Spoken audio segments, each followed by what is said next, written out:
Al-Quran juga mengandung banyak fenomena dan hikmah yang hingga kini masih menjadi misteri. Sampai saat ini Al-Quran tetap menjadi bahan perbincangan di kalangan ilmuwan, karena selalu ada pengetahuan baru yang bisa diambil darinya. Berikut 7 fenomena sains yang dinyatakan di dalam Al-Quran dan telah terbukti secara benar. Big Bang alias ledakan raksasa. Big Bang dipercaya banyak orang sebagai peristiwa pembentukan alam semesta. Teori ini berdasarkan kajian kosmologi mengenai bentuk awal dan perkembangan alam semesta. Berdasarkan teori ini, alam semesta awalnya sangat panas dan padat, kemudian terus mengembang sampai saat ini. Hal ini telah disampaikan di dalam Al-Quran sebagai berikut. Dan apakah orang-orang kafir itu tidak mengetahui bahwasanya langit dan bumi itu dahulu adalah suatu yang padu. Kemudian kami pisahkan keduanya, dan dari air kami jadikan segala sesuatu yang hidup. Maka mengapakah mereka tidak juga beriman? Quran Surat Al-Anbiya ayat 30. Garis edar tata surya. Ahli astronomi menyatakan bahwa matahari bergerak dengan kecepatan 720.000 km per jam ke arah bintang Vega di dalam sebuah garis edar bernama Solar Apex. Ini berarti matahari bergerak sejauh 17.280.000 km di dalam satu hari. Selain matahari, seluruh planet dan satelit di sistem gravitasi matahari pun berjalan dengan jarak ini, menjadikan setiap bintang yang ada di alam semesta pun sama. Fenomena garis edar tata surya ini pun telah tertulis di dalam Al-Quran sebagai berikut.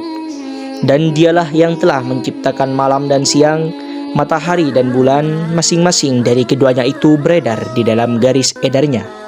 Quran Surat Al-Anbiya ayat 33. Pertemuan dua lautan. Pertemuan dua arus laut ini terjadi di Selat Gibraltar, tepatnya di antara Spanyol dan Maroko. Para ilmuwan mengatakan fenomena itu terjadi karena dilihat dari suhu air, kadar garam, dan kerapatannya. Air laut dari Samudra Atlantik dan dari Laut Mediterania mempunyai karakteristik yang berbeda. Allah Subhanahu wa Ta'ala lewat Al-Quran sendiri telah menuliskannya pada 14 abad silam sebagai berikut.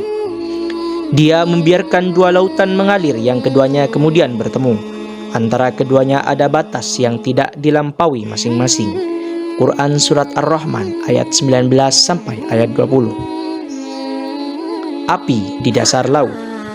Seorang ahli geologi Rusia yang bernama Anatol Zbagovich dan Yuri Bogdanov serta seorang ilmuwan Amerika Serikat menemukan fenomena yang mengejutkan. Usai meneliti kerak bumi dan patahannya di dasar laut lepas pantai Miami, mereka menemukan lava cair yang mengalir disertai abu vulkanik dengan suhu hingga 231 derajat Celcius. Al-Quran pun rupanya telah menyinggung hal ini. Dan laut yang di dalam tanahnya ada api. Quran Surat At-Tur ayat 6. Sungai di dasar laut. Ilmuwan Prancis yang bernama Jacques Yves Cousteau menemukan fenomena sungai yang ada di dasar laut. Para ahli menjelaskan fenomena ini sebagai lapisan hidrogen sulfida karena air yang mengalir di sungai dasar laut ini mempunyai air tawar. Selain itu, sungai dasar laut ini juga ditumbuhi pohon dan dedaunan.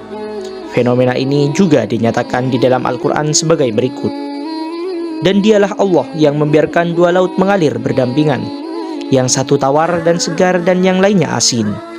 Dia jadikan antara keduanya dinding dan batas yang tidak tembus. Quran Surat Al-Furqan ayat 53. Gelapnya dasar lautan. Manusia tentu tidak sanggup menyelam sampai 40 meter di bawah laut tanpa peralatan khusus. Setelah adanya penemuan teknologi canggih, barulah bisa dijelaskan bahwa pada kedalaman 200 meter, bahkan cahaya nyaris tidak dijumpai lagi. Dan pada kedalaman 1000 meter, tidak ada cahaya sama sekali.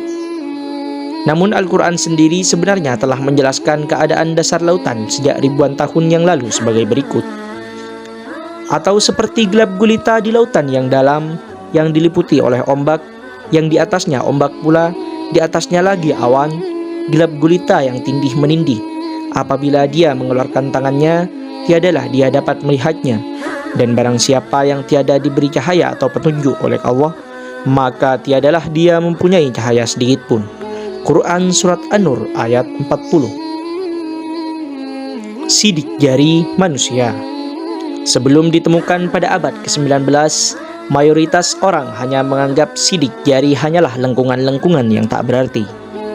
Setelah ditemukan, ternyata sidik jari merupakan tanda pengenal yang berbeda pada setiap manusia, termasuk anak kembar sekalipun. Al-Quran juga sudah menjelaskan tentang kesempurnaan dari jari-jari manusia sebagai berikut.